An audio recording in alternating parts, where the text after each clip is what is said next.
Bismillahirrahmanirrahim. Allahumma sholli wa sallim ala sayyidina Muhammadin wa ala alihi washabbihi asma'in nama ba'du. Sedanten ingkang kula hormati wabil khusus teman bapak kula Kiai Haji Agus Ali Masyuri.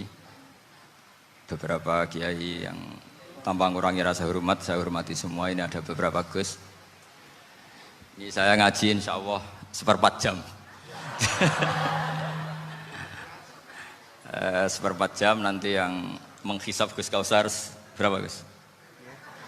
10 menit. 10 menit. Begini, sebetulnya saya membela semua umat Islam itu ahlul jannah. Karena saya ini ibarat marketing. Kalau orang Kristiani itu kan setiap orang mati sudah tenang bersama Bapak di surga. Jadi kampanye itu menarik sekali. Sementara kita sudah kiai, sudah imam masjid, sudah ulama, masih saja dikhawatirkan su'ul khotimah. Ini kalau kampanye ini tidak imbang, ini nanti saya takut kalah. Makanya saya bilang pokoknya semua orang mukmin itu ahlul jannah. Karena memang asli hadisnya seperti itu, man qala la ilaha illallah dakhalal jannah. Bahwa kemudian ada beberapa kiai yang mungkin wataknya itu pesimis, kemudian bikin sekian aturan-aturan yang sebetulnya itu cerminan dari pesimisnya, terus akan-akan masuk surga itu susahnya bukan main. Nah itu saya tidak setuju karena tadi pasti kalah dengan kampanye sebelah yang setiap orang mati dibilang sudah tenang bersama Bapak apa? Di surga. Jadi ini penting. Terus kedua saya bilang agama ini sudah begitu baik. Masa kunci surga sudah dibocorkan miftahul jannah la ilaha illallah. Masa sudah pegang kuncinya nggak jadi masuk surga, itu kan aneh. Ya sudah masuk saja, tapi tidak usah minta bantuan saya, masuk aja, kan sudah pegang kuncinya. Terus ketiga, kenangan terburuk saya ketika jadi kiai itu gini, saya ada beberapa guru SD datang ke saya. Ini agak-agak masalah besar. Gus boleh enggak buka ujian nasional yang masih disegel? Semua guru bilang enggak boleh, itu kriminal kan. Ada satu guru yang bikin analogi agak kacau. Boleh saja. Wong ujian di kuburan saja dibocorkan para kiai enggak apa-apa. Itu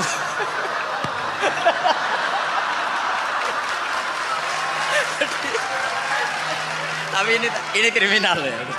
Perhatian kepada kiai, nggak boleh memukul pemateri.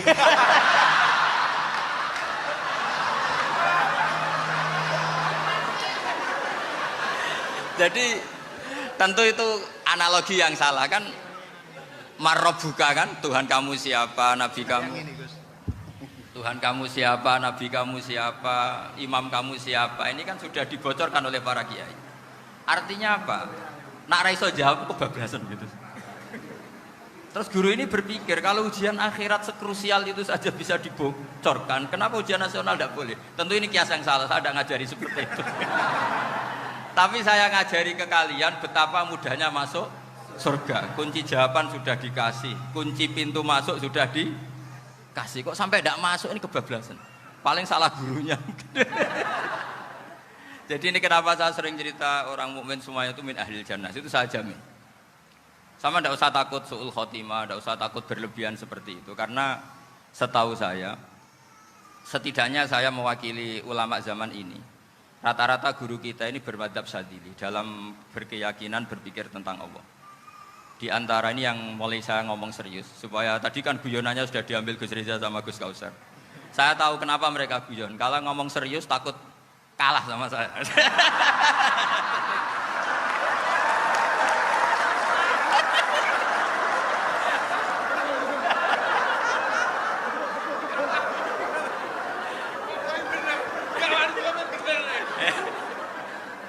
Karena saya ini sudah terkenal pemikir serius, jadi artinya itu satu kepintaran mengalihkan.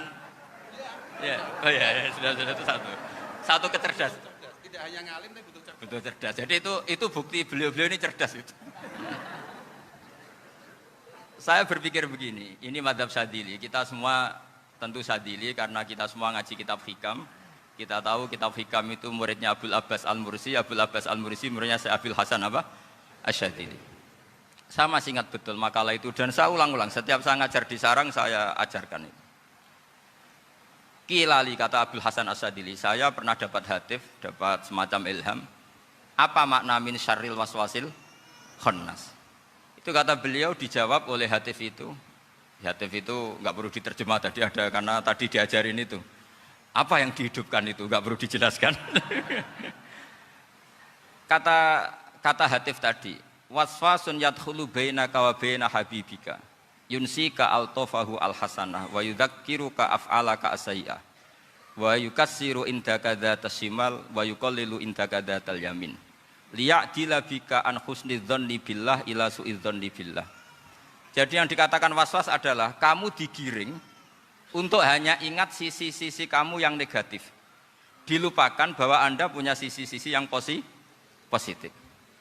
Misalnya seperti ini, mungkin secara fikih tadi banser-banser tegas, wah ini masalah lelaki perempuan dipisahkan gini-gini. Tapi kenapa Ghazali bilang ya sudah gini nggak apa-apa. Sebetulnya ada rukhsah. Rukhsah itu karena ini di depan umum. Yang paling pantangan Nabi itu la yakhluwanna rajulun bimra'atin. Ini ada yang menjaminnya gitu. Malah khawatir saya di sini dipisah tapi setelah berduaan nggak bisa. Jadi toleransinya karena ini di depan umum. Itu masih ada toleransinya. La yakhluwanna rajulun bimra'atin. Begitu juga ketika kita dosa, misalnya kita dosa. Orang Islam setiap dosa itu pasti ingat salahnya, kemudian istighfar. Dan ketika satu kebaikan dibandingkan keburukan, itu kata semua ulama, karena sayyi'ah itu bernilai 1, kebaikan bernilai apa? 10. Itu masih surplus berapa? 9. Jadi itu cara berpikir Abul Hasan Asy-Syadzili. Kenapa kamu harus berpikir positif tentang Tuhan? Sekali berpikir tentang negatif, itu bahaya betul. Misalnya begini, kamu berpikir tak rewangi jadi kiai, sujud, rukuk, ternyata aku tetap lebu neraka. Gunane apa? Itu menurut saya kan nggak punya akal. Sujud itu satu kelaziman menghamba kepada Allah. Normalnya seorang hamba itu ya sujud. Kemudian gara-gara kamu ingin masuk surga, terus logika kamu dibalik. Gunanya apa saya sujud? Ternyata saya masuk neraka. Itu pertanyaan yang benar-benar bodoh dan itu menjadikan Allah benci. Logikanya dibalik begini. Ini saya ngomong serius karena ini bentuk kemenangan saya ini bentuk kemenangan saya. Saya berkali-kali ngomong di kota pelajar di Jogja karena banyak pengujinya juga. Bukan sekedar pendamping tapi penguji. Banyak yang profesor, bukan sekedar dokter, banyak yang profesor. Jadi biar ini dok. Begini. Saya pernah ditanya sama seorang dosen, Gus, saya ini ngaji hadis banyak, tapi ada yang saya tidak paham. Yaitu mangqala la ilaha illallah dakhalal jannah, ada kalimat wa in zana wa in saraka. Meskipun pernah zina, pernah maling. Ini kan seakan-akan mentoleransi perzinaan dan pemalingan. Terus saya bilang, oh makna hadis itu seperti ini. Jadi kebenaran absolut, kebenaran yang mutlak itu tidak akan terganggu oleh status perilaku seseorang. Saya berkali-kali memberi contoh. Orang yang ditangkap KPK akan bilang 1 + 1 2. KPK-nya juga bilang 2. Rivalitas dalam politik, Pak Prabowo ya bilang 2, Pak Jokowi juga bilang 2. Orang yang zaniyah, yang lonte pun akan bilang 2. Muftinya juga bilang 2. Ketua MUI-nya juga bilang 2. Artinya gini, kebenaran yang absolut adalah kebenaran yang siapapun akan meyakini seperti itu. Seperti 1 + 1 2. Kamu punya musuh bilang 2. Kalau ibu-ibu ini punya maru ya marunya bilang 2 tadi tambah mama. Enggak tahu saya terjemahnya apa tadi. Nah, kebenaran yang absolut itu kebenaran yang siapapun pasti mengakui. Dan uniknya begini, saya pernah ngaji acara himmah, acara pondok sarang di Demak. Kalau kamu bilang 1 + 1 menjadi 2, untuk mengatakan 2 itu kamu butuh hadiah enggak? Mereka semua jawab enggak. Kita semua enjoy saja mengatakan tembok itu putih. Kenapa? Karena memang putih. Kita mengatakan 1 + 1 2 karena memang kita tanpa presentasi dapat hadiah, dapat penghormatan. Kenapa untuk mengatakan Allah itu Tuhan kita butuh surga? Memangnya kalau tidak ada surga Allah tidak jadi Tuhan? Ini problem orang soleh-soleh yang terlalu pesimis. Makanya nanti orang-orang soleh itu masuk surganya berat. Tapi kalau orang alim lebih gampang kira-kira seperti itu. Iya, karena akan imannya lebih bagus. Dalam hadis qudsi, Allah ini yang dibuli orang-orang soleh. Laulam akhluk jannatan wala naron alam akun ahlan an uto'a, dalam hadis qudsi itu. Kalau saja saya tidak menciptakan surga dan neraka, apa saya tidak jadi Tuhan yang perlu ditaati? Apa kalau kamu tidak saya kasih uang 1 juta terus bilang 1 tambah 1 11? Enggak kan? Tetap bilang berapa? 2. Kalau kebenaran absolut yang 1 tambah 1 kamu bilang 2 meskipun tanpa mendapat hadiah. Kenapa untuk bilang Allah Tuhan kamu butuh hadiah surga? Itu kan ra ikhlas blas. Makanya saya terus mengajarkan ikhlas. Ikhlas itu bisa dilatih dengan akal, dengan pikiran, bil ilmi lah. Harus dilatih. Nah di sini ini momen atau makna yang mestinya harus difahami wa inzana bahwa kalimat ini sah meskipun dilafatkan seorang yang pernah zina. Sama seperti 1 tambah 1 2 sah, diucapkan siapa saja sah. Dan siapapun akan mengucapkan itu secara ikhlas. Ini penting saya utarakan. Sehingga setelah ada firqah-firqah takfiri yang mengatakan orang megang keris itu syirik, ke kuburan syirik, ini syirik. Itu salah besar. Salahnya adalah tadi kalimat-kalimat atau kebenaran-kebenaran absolut ini sudah jadi sibghata wa man ahsanu minallahi sibghah. Kalimat ini begitu absolut di hatinya orang mukmin.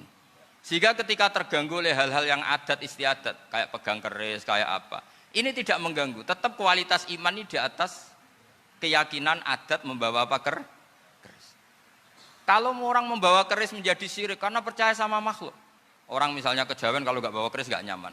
Orang kota itu kalau nggak bawa ATM juga nggak nyaman. Itu tidak dihukumi syirik. Kamu pergi lupa bawa HP nyaman enggak? Enggak, kenapa enggak dihukumi syirik?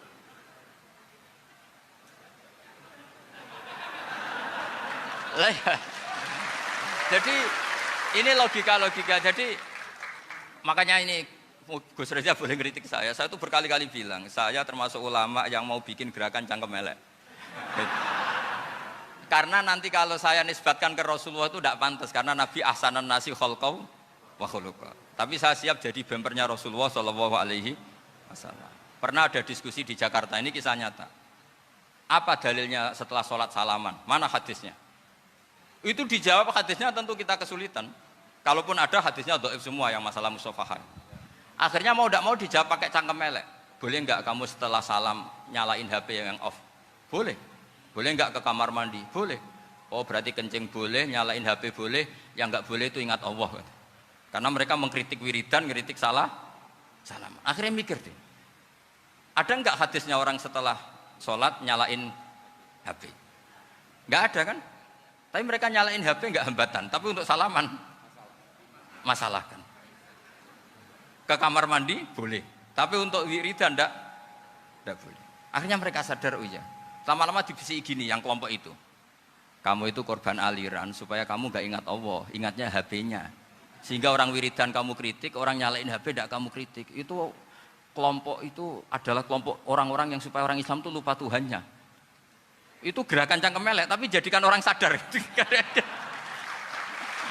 Jadi ini penting. Jadi kalau kamu tidak bisa bela agama dengan jalan yang lurus karena tidak bakat gitu, nggak apa-apa pakai cangkem elek tadi. Karena nggak mungkin gerakan ini dinisbatkan kepada Rasulullah Shallallahu Alaihi Wasallam. Kalau soal sanad, saya punya sekian sanad tentang itu, tapi tidak usah kamu ikuti. Ada orang tanya, ya Pak Kiai kalau setan dibakar di neraka panasan enggak? Ya panasan. Lo kan setan dari api, ngapain harus panasan? Kan materinya sama. Terus Kak Kiai tadi gak kesulitan, dia ngambil pasir, disawero di wajahnya. Wah sakit Kiai, kamu kan dari tanah, kena tanah kok. Jadi itu ada sekian, artinya gini ya, kalau kesulitan jawab pakai baik-baik ya sudah pakai cangkem elek itu aja. Karena tapi tentu kan gerakan ini tidak mungkin dinisbatkan kepada para nabi. Tapi saya pastikan meskipun nggak bisa dinisbatkan kepada para nabi dari segi cangkem elek tadi, tapi secara semangat itu sama. Saya punya sekian contoh. Benar Gus Riza tadi gojok saya sengawur-ngawurnya itu masih punya sanad. Itu pas saya ngawur pun masih punya apa? Sanad. Nabi Ibrahim itu ketika faja'alahum juzatan illa kabirallahum itu si berhala paling besar dikasih kapak. Ketika mereka geger, ini siapa yang berhala-berhala kecil? Kata mereka, sami'na fata yadhkuruhum yuqalu lahu Ibrahim. Ya kira-kira Ibrahim lah gitu. Terus Ibrahim didatangkan, siapa yang melakukan ini semua? Ini jawaban Nabi Ibrahim, bal fa'alahu kabiruhum hadza. Ya tanya yang bawa pedal, saya kan enggak bawa. Terus kata orang-orang, otak kamu itu di mana? Masa berhala disuruh nanya, kan enggak bisa ngomong. Ibrahim kebalikan, uffil lakum walima ta'buduna min dunillah. Lalu otak kamu di mana? Sudah tahu enggak bisa ngomong kok disembah gitu. Itu ada kata ufin loh. Ufin itu kalau diterjemah kira-kira ya agak-agak jancuk gitu. Kira-kira seperti itu. Ya kira-kira seperti itu. Jadi Sekarang dalilnya jancuk apa Gus?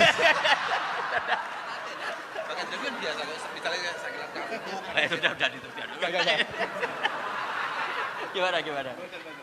Jancuk itu dari daksu, dak tinggalkanlah suan perkara sing elek. Krono ilate wong Surabaya kakean rawon, akhirnya ngomongnya jancuk.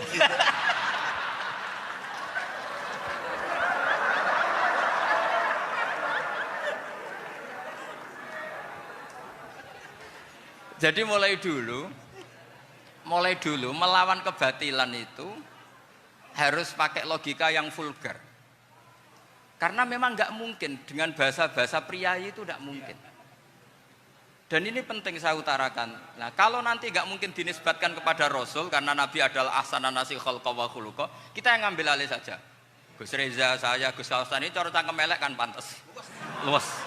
Selain bakat ya sudah natural. Karena memang itu cara kita menjelaskan kebenaran. Saya ulang lagi, itu cara kita menjelaskan apa? Kebenaran. Mau tidak mau. Saya pernah ditanya sama seseorang, Gus, beberapa nabi itu kan poligami. Poligami itu bukti hiperseks. Karena yang tanya itu orang nasionalis yang nggak pati senang Islam. Terus tak balik tanya, perempuan itu makhluk lemah enggak? Ya lemah. Kalau nolong lama satu itu gimana? Ya baik. Kenapa nolong dua jadi tidak baik? Harusnya kalau nolong tiga tidak baik. Tapi saya tidak dukung poligami. Ini cerita saya. Setidaknya mereka jadi ingat. Saya itu pernah ditanya agak-agak orang ateis. Dia benci Islam tapi neliti Islam. Pertanyaan kedua, kenapa dalam perang itu seakan-akan Nabi itu perampok, hartanya orang kafir disita kemudian menjadi ghanimah, itu kan kayak ngerampok. Terus saya tanya gini, kalau ada penjahat ke rumah kamu kemudian pakai senjata api, setelah kamu ringkus, itu senjata api kamu kembalikan apa kamu sita? Oh ya saya sita, kalau tak kembalikan dipakai ngerampok lagi. Ya sama seperti itu, kalau kekuatan mereka dikembalikan akan dipakai kekuatan mereka lagi. Jadi ya lagi-lagi ini kemenangan orang serius. Karena nanti guyonnya sudah dintekno sama Gus Safa sama Gus Riza. Nah, kenapa saya ngajar begitu rileks, begitu santai? Karena pikiran saya sederhana. Fa innal uqula muttarratun ila qabilil haq. Akal sehat pasti dipaksa menerima apa? Kebenaran. Sehingga kebenaran itu tidak usah kamu ngomongkan secara serius, secara tidak perlu. Kebenaran itu mudah diterima. Saya itu pernah ngaji berkali-kali di Jogja di mana-mana sampai ada buku seorang dokter nulis tesisnya itu bangga lagi menjadi muslim setelah ngaji saya itu. Karena saya menerangkan itu ringan. Orang Islam itu harus mencintai Allah. Ciri utama cinta itu tidak tegang, rileks. Saya bilang begini, kalau kamu pernah 1 tahun digratisi orang rumah, makanan, kamu kira-kira itu mudah nggak mencintai orang yang berjasa sama kamu minjemin rumah dan ngasih makan gratis? Mudah kan? Apalagi kita ini mudah mencintai orang yang minjemin mobil 1 tahun, ngasih rumah 1 tahun, apalagi selamanya. Kenapa kita tidak mudah mencintai Allah yang memberi kita bumi, air, oksigen, semuanya kita dikasih Allah. Akhirnya mereka mikir, wong mencintai seseorang yang ngasih dalam durasi 1 tahun saja mudah, apalagi mencintai Allah yang ngasih kita tanpa batas.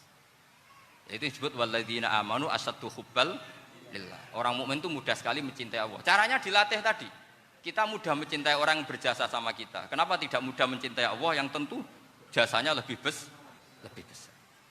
Nah, karena akhir-akhir ini banyak orang yang terlalu nazir, terlalu kata Nabi kan basyiru walatu nafiru yasiru walatu asiru. Sehingga saya bikin gerakan. Pokoknya semua orang mukmin pasti masuk surga. Nanti soal ada kesalahan-kesalahan kecil yang menjadikan orang su'ul khotimah itu sifatnya kehati-hatian. Jangan menjadi hukum. Hati-hati itu tidak menjadi hukum. Kalau kamu nyupir hati-hati itu bukan berarti pasti kecelakaan, enggak.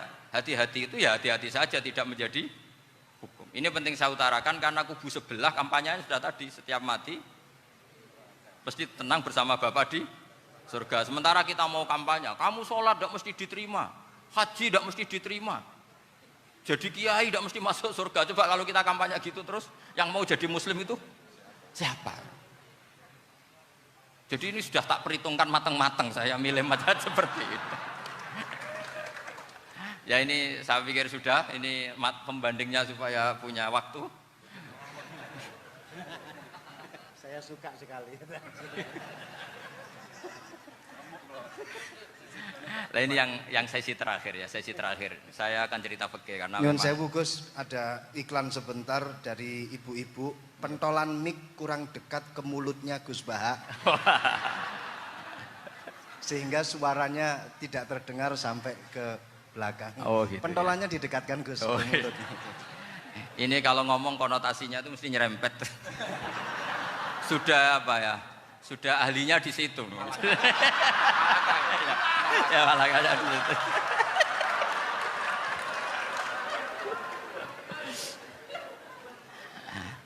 Dalam sesi terakhir saya cerita pentingnya pembanding.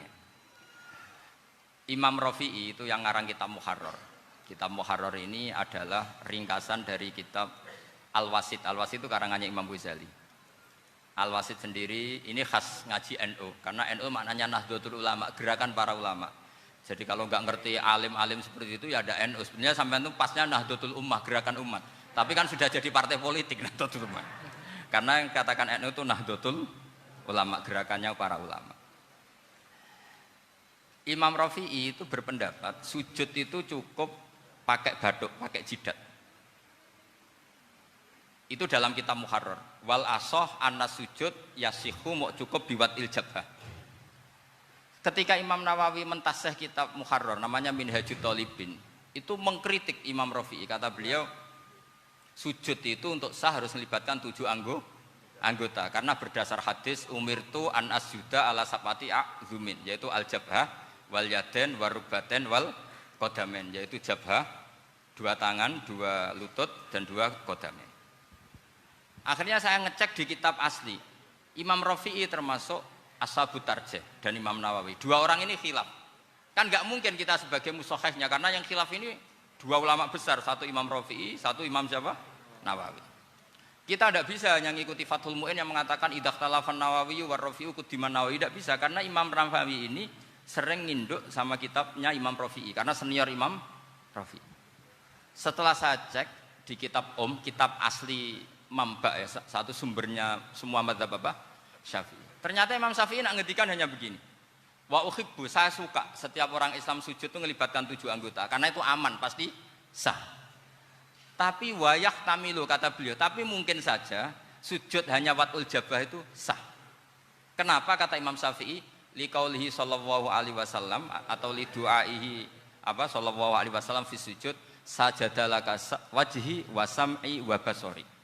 Nabi ketika sujud itu hanya berdoa, ya Allah sujud kepada engkau wajhi wa sam'i wa basori. Nabi tidak menyebut wayadi wa rubati wa qadami. Sehingga saya berkali-kali bener kata Gus, saya ini pembela umat sing sujute 7 anggota ya taklem pantes dadi Rais Suriah. Itu. Yang sujute bathuk tok ya tetap sah ngikuti mazhabnya Imam Rafi'i. Meskipun itu tidak saya anjurkan. Tentu tidak saya anjurkan. Alasannya Imam Syafi'i tadi, Rasulullah pernah berdoa dengan kata-kata sajadalaka wajhi, bukan diteruskan wayadi warubati wakoda. Sehingga fal khilaf huna bakin ala khiddati kalau dalam bahasa fikih. Khilaf biar tetap sesuai aturan khilaf masing-masing. Enggak perlu kamu menggugurkan pendapat Rafi'i yang mengesahkan sujud hanya pakai jabah. Ini penting karena tadi seperti saya katakan, yang sujud anggota pitu ya masuk swarga mergo pintere, sing nganggo bathuk tok yang mlebu swarga mergo gobloke tadi, karena aksaru ahlil jannah al-bulhu. Nah ini madzhab saya. Jadi saya itu ingin umat Islam itu baik-baik saja. Ya. Karena tidak mungkin lah kita tidak bela Islam di zaman akhir, tidak mungkin, karena di kubu sebelah kampanyenya sudah seperti itu. Kalau kita ngomong ikhtiyat, kiai ra mesti mlebu swarga, sing salat ngethuk ra mesti husnul khotimah, wah kan jadi repot. Saya ini pengagum teori ikhlas, dilatih bil ilmi, saya ulang lagi, dilatih bil ilmi. Saya ini malu malunya tadi, saya mengatakan 1 tambah 1 2 itu meskipun tidak ada yang memberi hadiah tetap saya katakan 2. Saya mengatakan air itu dingin, tidak ada yang ngasih hadiah saya akan bilang kalau air itu dingin, kalau api itu panas.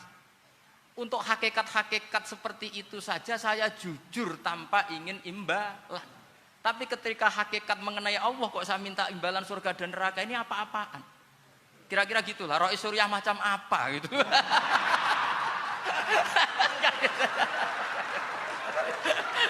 Ya saya kira demikian. Assalamualaikum warahmatullahi wabarakatuh.